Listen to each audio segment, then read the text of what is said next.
nagmamahal sa inyo, nananalangin na iaalin niyang iparating po sa lahat ng Dayspring Bible Baptist member ang ating pagbati sa kabila ng live streaming na tayo ngayon sa Facebook. Ay umaasa ko na ang bawat isa ay nakasubaybay para sa ating prayer meeting ngayong hapon na ito. At nagkaroon ng konting mga pagbabago dahil nga po sa sitwasyon ng ating kinaharap. At gusto kong makipag-isa ang bawat kapatid ng iglesia na patuloy tayo magtiwala sa Panginoon, manalangin at umasa sa biyaya ng Panginoon. Namimiss ko kayong lahat bilang mga kapatid sa Panginoon at pinapanalangin ko ang bawat isa sa inyo. Kasama po ang aking buong pamilya, naririto kami at upang bigyan ng kahalaga ng oras nito sa ating pong prayer meeting. Ano po? At sa mga sumusunod na araw, ganito po ang ating gagawin.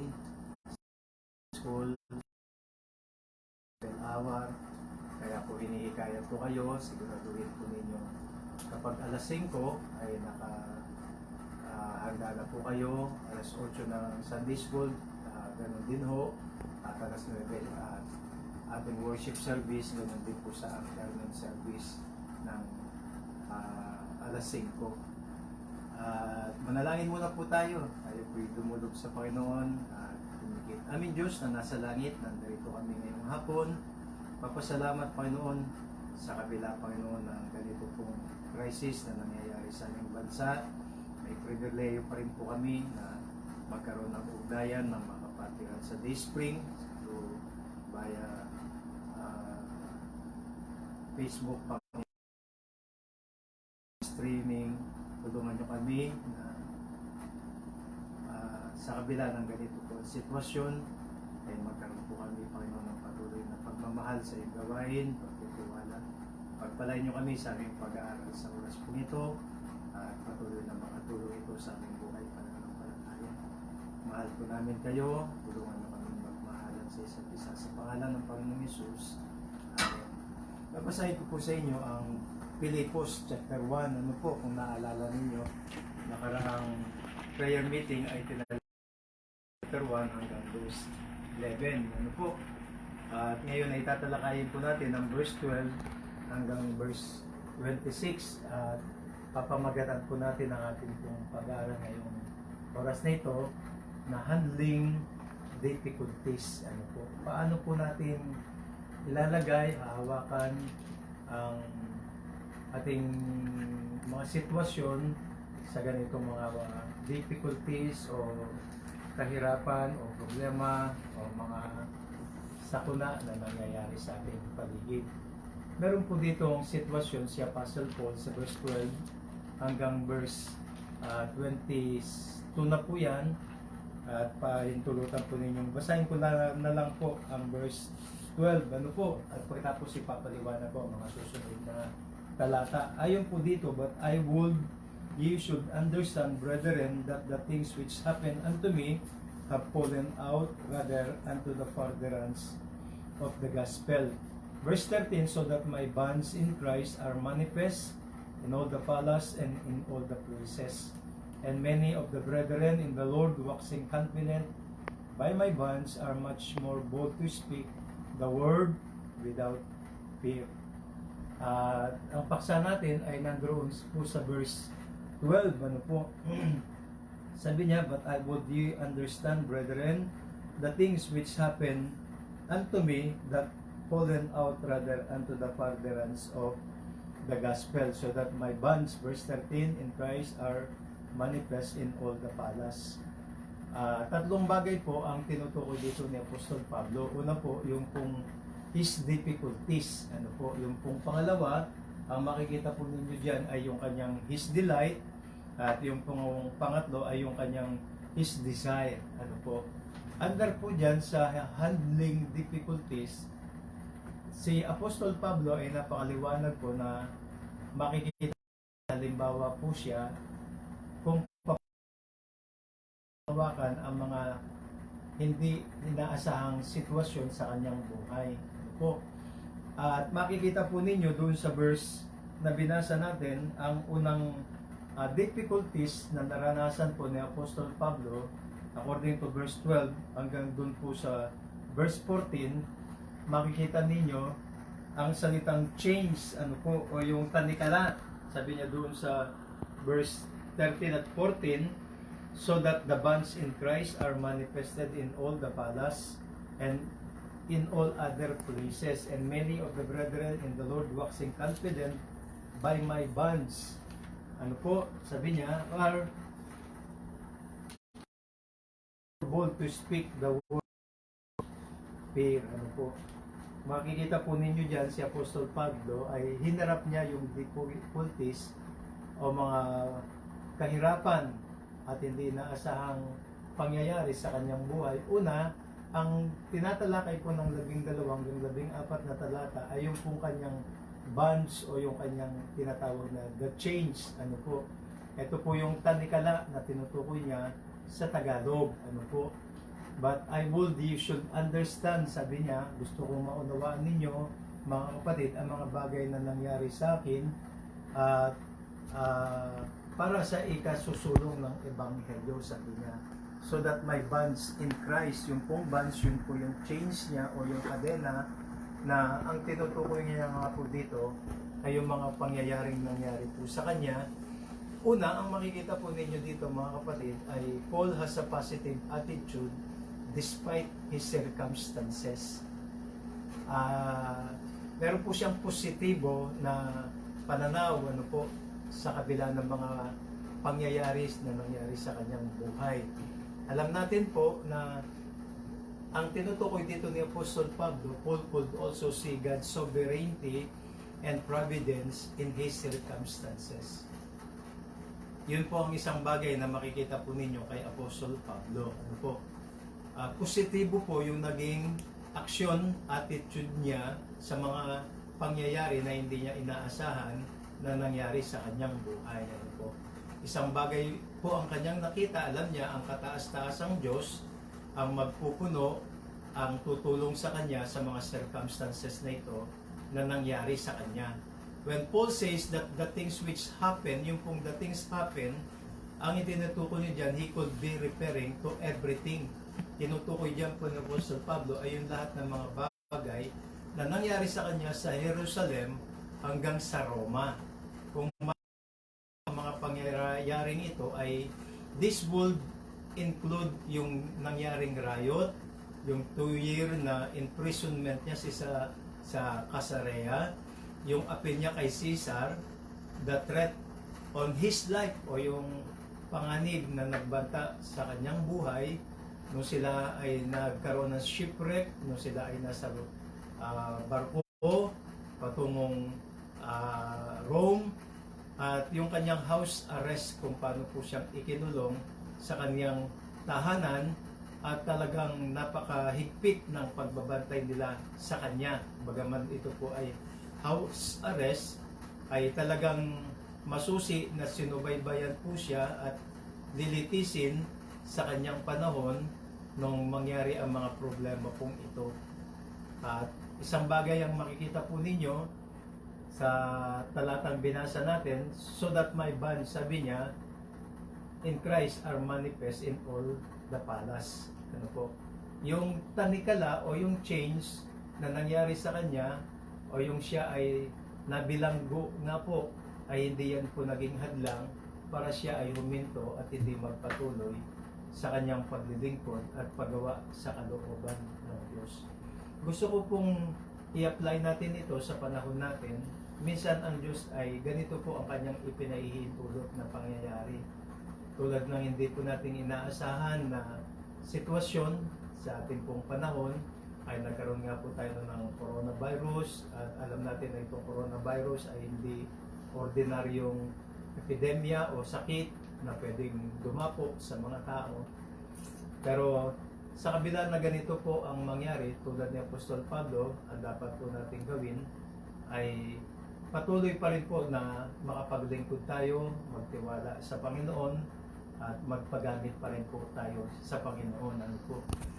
At Instead of Paul's arrest and imprisonment stopping the advance of the gospel, people were hearing the gospel and others were speaking the gospel boldly. Yan po ang nangyari kay Apostol Pablo. Imaginin po ninyo, siya ay nasa house arrest, siya ay hinaharap niya ang kanyang parusa na mangyayari at lilitisin siya sa mga panahon pong ito.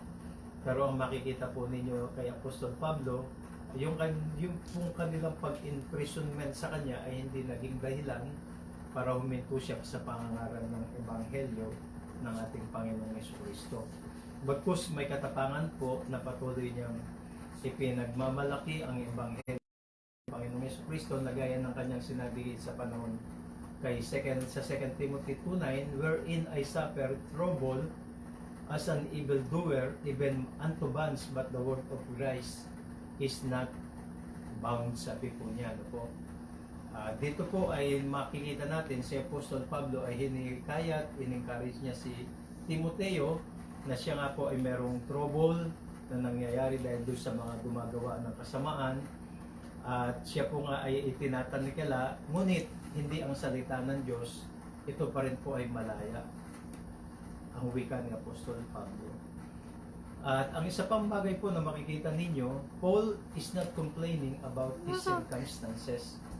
Kahit na ganun po ang sitwasyon, pangyayari, at hindi inaasahan ni Apostol Pablo na ganun ang mangyayari nga sa kanya, siya ay in-prison, litisin, pagkatapos ito nga, meron po siyang restricted house arrest na ibinigay sa kanya. Ang makikita po ninyo sa kanya ay hindi siya nag-complain, hindi siya nagreklamo sa Panginoon. Bagaman siya ay matapat na naglilingkod, ang makikita po ninyo sa kanya ay naging mapagpasalamat at mapagtiwala pa rin po si Apostol Pablo sa Panginoon.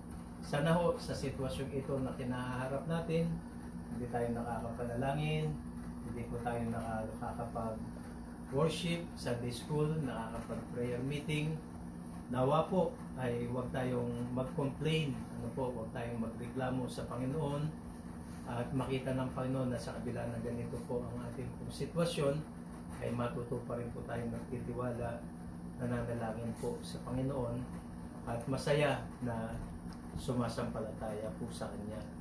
At makikita po ninyo dito, yung pang-apat, Paul courage and testimony in prison, encourage other believers to be a witness for Christ. Makikita po ninyo doon sa verse 14, persecuted Christian often inspired other timid believers. And many of the brethren in the Lord, waxing confidence by my bonds, are much more bold to speak the word without fear. Sa kabila na ganito po ang nangyari, ang kagandahan, marami sa mga kapatid sa iglesia po ng Filipos ang nahamon ni Apostol Pablo at ang kanya pong patuto na siya nga po ay kasalukuyang dinilitis at naka-house arrest sa sitwasyong ito, at naranasan niya nga po yung mga riot, naranasan po niya yung pagbabanta sa kanyang buhay. Ngunit ang makikita po ninyo, nagdalang hamon nito sa mga kapatid sa Panginoong Jesucristo sa iglesia ng Filipos para sila din po ay maging patuto kung paano po ang ginawa ni Apostol Pablo. At nawa po ang sitwasyon natin, bagaman tayo po ay parang nakatanikala sapagkat tayo nga po sa kanya-kanya pong barangay, tayo po ay na kinakwarantin, hindi tayo nakakalabas, ay tulad ni Apostol Pablo, ay manatili tayong mayroong tapang, may courage, at manatili ang ating testimonya o ang patutuo natin sa bawat kapatiran. Ang isa pa pong difficulties ni Apostol Pablo dito ay makikita po ninyo, hindi lamang po yung kanyang chain o yung tanikala na kanyang tinutukoy, under dyan sa tanikala o chain o bands na tinutukoy niya, nakita natin na mayroong positibong attitude si Apostol Pablo sa mga pangyayari. Nakita natin na si Apostol Pablo nga po ay inaresto at siya po ay ikinulong sa puntong ito, pero ang layunin po ng kanyang pagkakulong ay para sa paglaganap pa rin po ng Ebanghelyo ng Panginoon. At ang ikatlo na nakita po natin, hindi po nagkaroon ng anumang pagko-complain o pagre-reklamo, pagko-complain si Apostol Pablo sa mga sitwasyon. Bagkus, si Apostol Pablo ay naging encouraged at naging patotoo ang kanya pong pagkabilanggo sa bawat mga kapatid, at sa gayong paraan ay encourage niya ang kaniyang mga kapatid na kanya sinulatan dito nga po sa iglesia ng Filipos. Ang ikalawa pong difficulties na kinaharap dito ni Paul ay ang verse 15 to 17. Makikita ninyo, some indeed preach Christ even of envy and strife, and some also of goodwill. The one preached Christ on contention. Notice the word contention. The one preached Christ on contention. Sabi po ni Apostle Paul, ano po? Nakakalungkot po na ang ikalawa pong difficulties na nangyari kay Apostol Pablo, maliwanag, yung iba daw po ipinangangaral ang Panginoong Jesucristo patungkol sa kapanaghinitian o pagkainggit. Ano po? Sa hindi inaasahan ni Apostol Pablo ay ito po ang naging sitwasyon sa panahong iyon. Some indeed preach Christ even of envy and strife. Kaya lang po pala sila nangaral dahil naiinggit, dahil sa pagtalo-talo at hindi sa mabuting kalooban. The one preach Christ, sabi niya, of contention, not sincerity.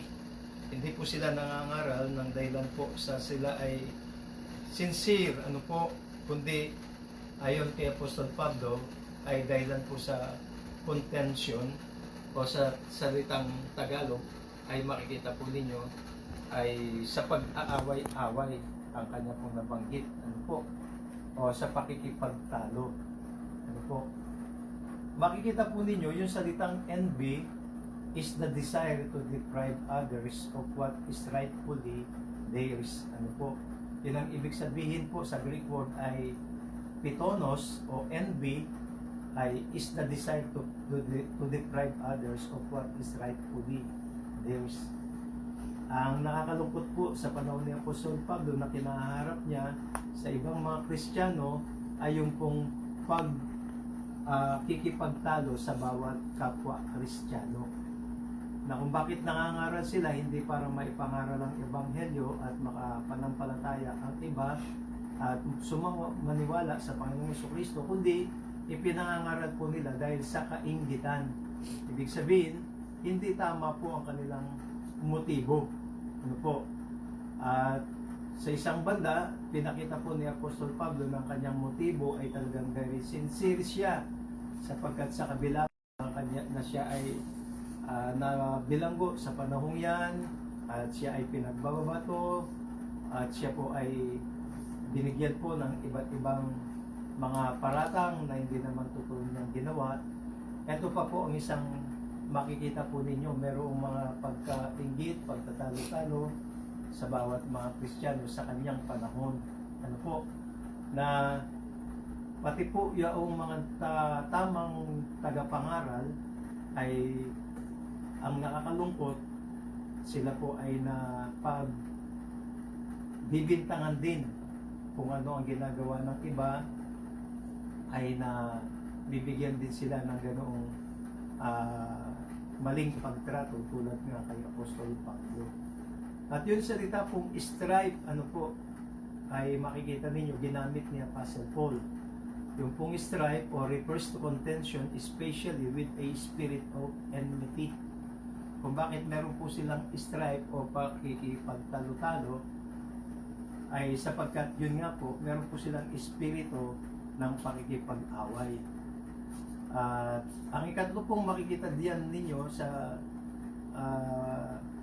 talatang 14 hanggang 17, yung word mismo na contention. Ano po yung una, envy, yung ikalawa po ay strife, yung katlo po ay contention. Sa Griego ay eretheia. Ang ideya po nito, looking out is solidify for one's own interest. Ano po, regardless of the consequences to others. This word was used of self-seeking politician who sought office at any expense. Kumbaga, sa panahon natin, yung mga taong nakapwesto ay kinaiinggitan ng iba para sila po ay maluklok sa posisyon na hindi naman nila upuan.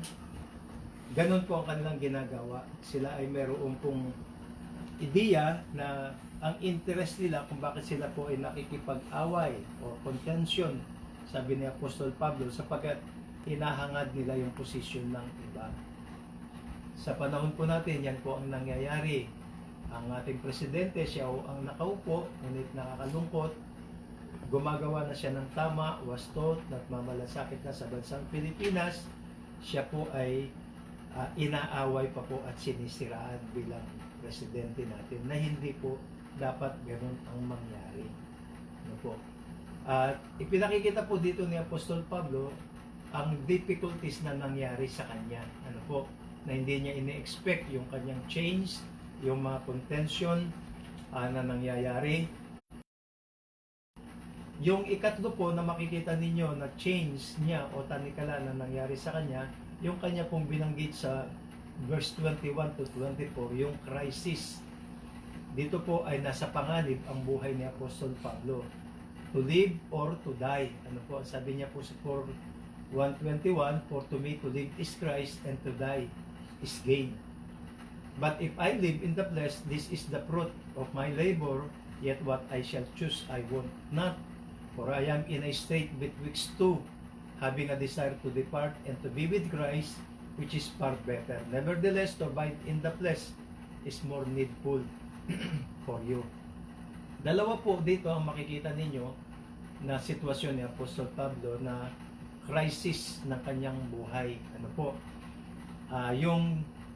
Nabubuhay po siya, sabi niya, dahil sa kabila na siya nga po ay nakakulong, sa kabila po na siya ay ito nga po nililitis na sa house arrest at nagkaroon ng mga riot, pagkainggit sa kanya. Ang sabi niya, dalawa lang ang kanyang sitwasyon. To live is for Christ. Kahit na mayroong mga difficulties, kahit mayroon pong change o bans, kahit po mayroon mga contention, sabi niya, for to me to live is Christ.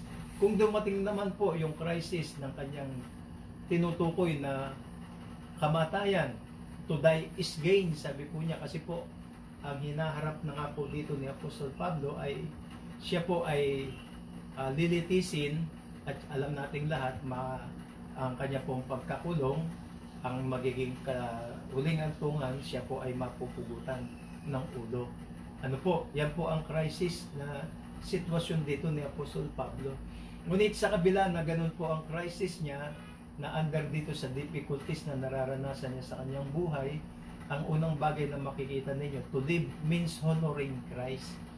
Kahit meron po siyang difficulties na hindi inaasahan na nangyari sa kanyang buhay, ang gusto niya ay mabigyan pa rin po ng kaluwalhatian o ang ma-honor niya, maparangalan sa kanyang buhay, yung fruitful labor po niya na nangyayari. And to die means possessing Christ in the fullest sense. Ano po? Anytime po kasi si Apostol Pablo sa sitwasyon pong ito ay mapapatawan ng parusang kamatayan. Ano po? Pero yun nga po, kahit na ganun po ang sitwasyon, para sa kanya ang mabuhay nga po siya ay para sa Panginoon, ang mamatay ay para kapakinabangnan sapagkat siya po ay haharap na sa Panginoon. Living is about serving Christ. Yan po ang number 2 na pinapakita ni Apostol Pablo. Dying is about being with Christ. Ano po?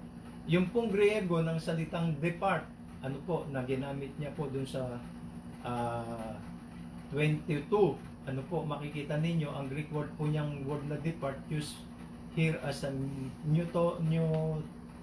nautical term in the Greek literature. Ano po? Used to describe a ship setting loose its mooring. Ano po? That is not an enemy for the Christian. That is like a boat. It takes you where you want to go. Ano po? Ibig sabihin, kapag ang isa pong barko, ano po, o sasakyang pangdagat, kapag po ikaw ay nakasakay, kung saan po yung lugar na pinili mo, doon ka nadalhin ng iyong sinasakyan na barko o boat, ano po. At napakaliwanag, si Kristo ay ang kanyang pinaka-boat na pinili ay ang Panginoong Jesucristo. Ano po? At makikita po ninyo dito ang pinaka number 4, you show what is most important to you by how you live. Yan po ang pinakikita ni Apostol Pablo. Christ was what was most important in Paul's life. Ano po? At yung panghuli, makikita po ninyo dito yung kanyang delight o yung kanyang kagalakan, kasiyahan sa kanyang buhay, na sa kabila na meron nga pong difficulties, ay meron po siyang kagalakan o kasiyahan o katuwaan sa kanyang buhay. O dito po nagdi-delight si Apostol Pablo. Sabi nga sa verse 18, 19, what then, notwithstanding every way, whether in pretense or in truth, Christ is preached, and to rejoice, yea, and I will rejoice, for I know that this shall turn to my salvation through your prayer and the supply of the Spirit of Jesus Christ. Ang delight po ni Apostol Pablo dito, maliwanag, sabi niya, either in to rejoice, yea, and I will rejoice. Sapagkat ang kagandahan nga po kung bakit itong si Apostol Pablo, mga kapatid, ay nagre-rejoice, kung ang magiging dahilan ng kanya pong pagkabilanggo, pagkalitis, ng kanyang kamatayan ay para maligtas ang iba, para po sa kanya yon ay kagalakan. Kung ang magiging dahilan po ng ating circumstances na coronavirus na effect nito ay para magkaroon po tayo ng tinatawag na kagalakan, kasiyahan sa pagtitiwala at paglilingkod sa Panginoon, at lalo po tayong magtapat. Ano po, tulad ni Apostol Pablo, ay napakasarap po ng kanyang naging tugon. Ano po.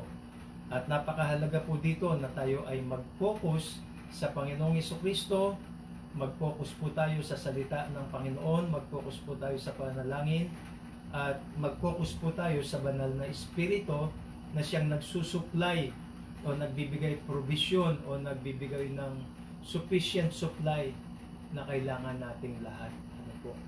Kaya maraming pong salamat. Ano po, ang pinaka-conclusion natin, ang kanyang desire, Christ be magnified according to 1:20. According to my earnest expectation and my hope, sabi niya, that in nothing I shall be ashamed. Yan pong tatlong yan ang makikita ninyong aral sa atin. Ano po, sa handling difficulties na nangyari kay Apostol Pablo. Una, yung kanyang difficulties. Yung kalawa, yung kanyang his delight. Yung katlo, yung kanyang his desire. Ano po, na patuloy na mag-magnify ang Panginoon at patuloy na mamuhay siya para sa Panginoon. Nawa po, tulad ni Apostol Pablo, harapin natin ang mga circumstances na hindi natin inaasahan sa ating mga buhay. Manalangin po tayo. Aming Diyos, salamat po sa iyong salita. Nagpapasalamat kami sa buhay ni Apostol Pablo na alam niyang inilagay ang kanyang sarili sa mga hindi inaasahang pangyayari sa kanyang buhay, tulad nga po ng kanyang naging bans, kanikala, o ng kanyang pagkapihit, Panginoon. At tinulungan ninyo siya na magkaroon, Panginoon, ng desire, magkaroon ng wastong delightment sa inyo, Panginoon. Nawa po ang bawat isa rin sa amin ngayon sa ganitong sitwasyon, Panginoon, ay matuto po kami na magtiwala, patuloy pa rin pong maglingkod, patuloy pa rin pong bigyan kayo ng kapurihan at ng kaluwalhatian. I-bless nyo nga po kami sa oras na ito sa aming pagpapatuloy sa pangalan ng Panginoong Hesus. Amen.